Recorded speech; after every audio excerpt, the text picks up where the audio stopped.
నాలో ఏదో దుష్టశక్తి చేరిందని తెలియక నేను ఏదేదో చేశాను. పొరపాటున అక్షయ్కి నేనేదైనా హాని తలపెట్టుంటే ఎంత ప్రమాదం జరిగిపోయి ఉండేది కదా. అక్షయ్ నాకు చూపుని ప్రసాదించిన దేవత.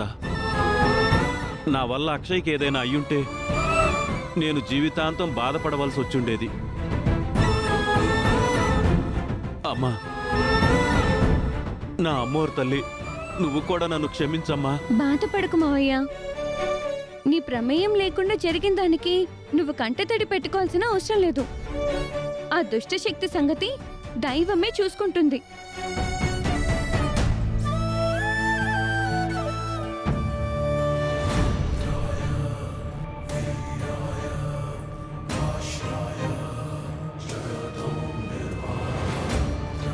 ఇంకా మీకు అంతా మంచే జరుగుతుంది. ఏ దుష్టశక్తి మీ దరి చేరదు. మీరు నిశ్చింతగా ఉండండి. ధ్వజస్తంభం నుంచి పడిన నీడ యొక్క మహిమను అందరూ కళ్ళారా చూశారు కదా. భక్తుల మనసులో ఏవైనా కోరికలుంటే కోరుకోండి, అన్నీ నెరవేరుతాయి.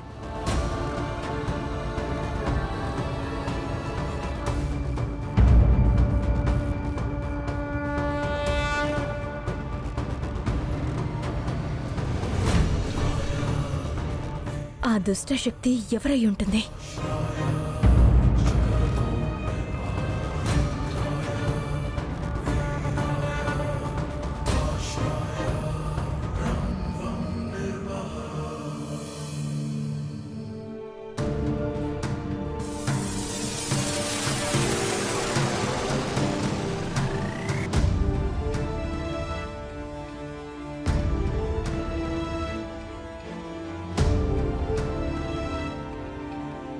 గుళ్ళో కదా నేను ఉండాలి.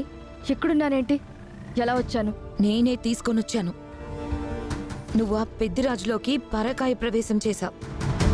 ఇంతలో నిన్ను పోలీసులు చూశారు. నీ గురించి ఎంక్వైరీ చేస్తున్నారు. అవని కూడా నిన్ను చూడ్డానికి రాబోయింది. ఆ సమయంలో లక్కీగా నేనొచ్చి నిన్ను తీసుకొని వచ్చేశాను. ఇంత జరిగింది. ఇప్పుడు అర్థమైంది.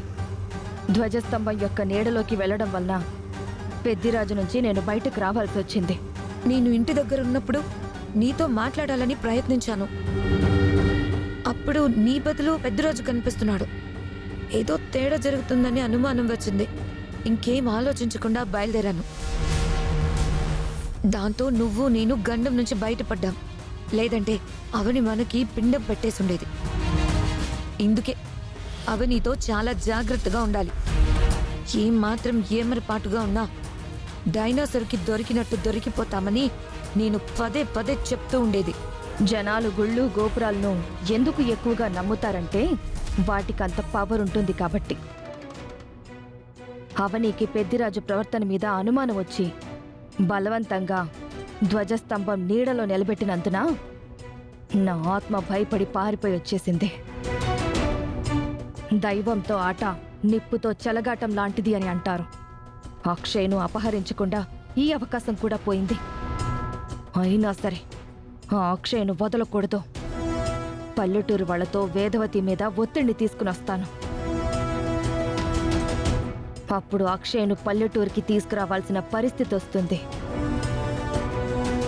ఈపాటికే పల్లెటూరి వాళ్ళు వేదవతిని కలవడానికి వెళ్ళుంటారు. అక్షయ అంతం జరిగిన తర్వాతే ఆ ఊర్ని వదిలి వస్తాను. సమయం మించిపోతుంది. వీలైనంత తొందరగా మరో అవకాశం దక్కించుకొని పని ముగించు.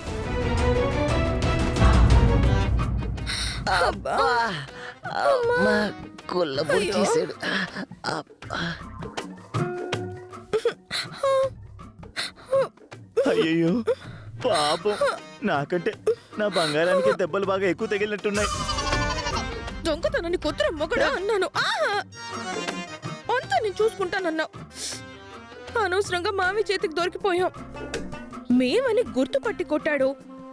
నిజంగా దొంగలని కొట్టాడో తెలియదు గాని పిచ్చి కొట్టాడు వసంత గారు. 6 నెలలు కరసాము నేర్చుకుని మూలనున్న ముసల్దాన్ని కొట్టాడంట. అలా ఉంది నా అన్న పని. వేదవతి గారు, వేదవతి గారు, వేదవతి గారు, వేదవతి గారు. వీళ్ళకేమైంది అలా వస్తున్నారు? అమ్మా, ఊరు నుంచి రైతులు వస్తున్నారు, బయటికి రా.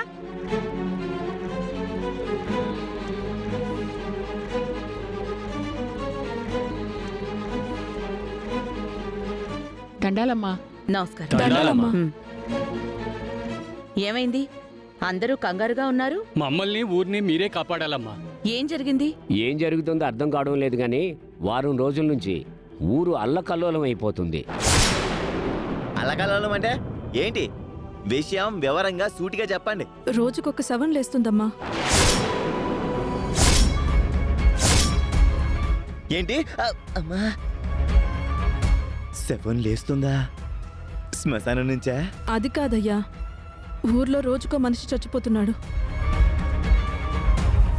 వయసు అయిపోయిన వాళ్ళు ఎండుటాకులు చెట్ల నుంచి రాలిపోయినట్టు రాలిపోకుండా బ్రతుకుంటారా ఏంటి? వయసు మీద పడిన వారు కాదు, అనారోగ్యంతో ఉన్నవారు కాదు, మంచోళ్లే చనిపోతున్నారు. చలం, రత్నమాల, ముత్యాలమ్మ మూడో కొడుకు ఇలా రోజుకొకరు శ్మశానం దారి పడుతున్నారు. చనిపోయిన వాళ్ళ శరీరాలు నల్ల రంగులోకి మారిపోతున్నాయి. అంతేకాదమ్మా, ఎప్పుడూ లేని విధంగా పంట పొలాలు నలుపు వర్ణంలోకి మారిపోయాయి. ఇది వరకు మన పల్లెటూరు పచ్చని రంగు వేసినట్టు చాలా అందంగా ఉండేది. ఇప్పుడు ఊరంతా కాలిపోయినట్టు అయిపోయిందమ్మా. అందరం భయపడుతున్నామమ్మా. ఊరికేదో దుష్టశక్తి దాపురించి నాశనం చేస్తున్నట్టుగా అనిపిస్తుందమ్మా.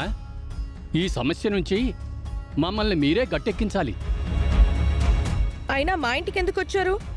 ఆ ఎదురింట్లో ఉన్న దేవత దగ్గరికి వెళ్ళకపోయారా? అమ్మవారు ముక్కు పుడక, అవని, అక్షయ అందరూ ఆ ఇంట్లోనే ఉన్నారు కదా. వాళ్లే మీ పాలిట కల్పవల్లి, సిరుల తల్లి అంటూ తెగ పొగిడారు కదా. వెళ్ళి అక్కడే అడగండి. ఇది పంతాలకి పోయే సమయం కాదమ్మా. అమ్మా, ఎవరమ్మా పంతాలకు పోయింది? ఎవరు పంతాలకు పోయింది? ఈ మధ్య మొదటి పంట కూడా మీరు ఆ ఇంటికి తీసుకెళ్లే ఇచ్చారు కదా. హ, మా అమ్మని ఎంత అవమానించారు మీరు. అవన్నీ మర్చిపోయామనుకున్నారా? మీరాగండి. మనం ఇలాంటి చిన్న విషయాలని మనసులో పెట్టుకుని ఊరిని విస్మరించకూడదు. అది మన ఊరు, మనకి బాధ్యతుండాలి. చూడండి, నేను రేపు బయలుదేరి వస్తాను. పరిష్కారం గురించి ఆలోచిద్దాం. ఎవరైనా సిద్ధాంతి గారిని, స్వామీజీ గారిని కలుద్దాం. పరిష్కారాన్ని గుడి పూజారి గారు చెప్పారమ్మా. ఆయన ఏమన్నారంటే, మన ఊరికి ఏ కష్టం వచ్చినా అప్పుడు మహర్జాతకం గల వేదవతి గారు వచ్చి తీర్చేవారు. అవని కూతురు అక్షయే పరిష్కారం. అక్షయ్ని మన ఊరు దత్తత తీసుకుని ఇక్కడే ఉంచుకోవాలి. అక్షయ్ని తీసుకొచ్చి గుళ్ళో యాగం జరిపిస్తే ఊరికి పట్టిన దుష్టశక్తి పోతుంది. అలా చేయకపోతే గంటకో పూటకో ఒక శవాన్ని చూడాల్సి వస్తుంది.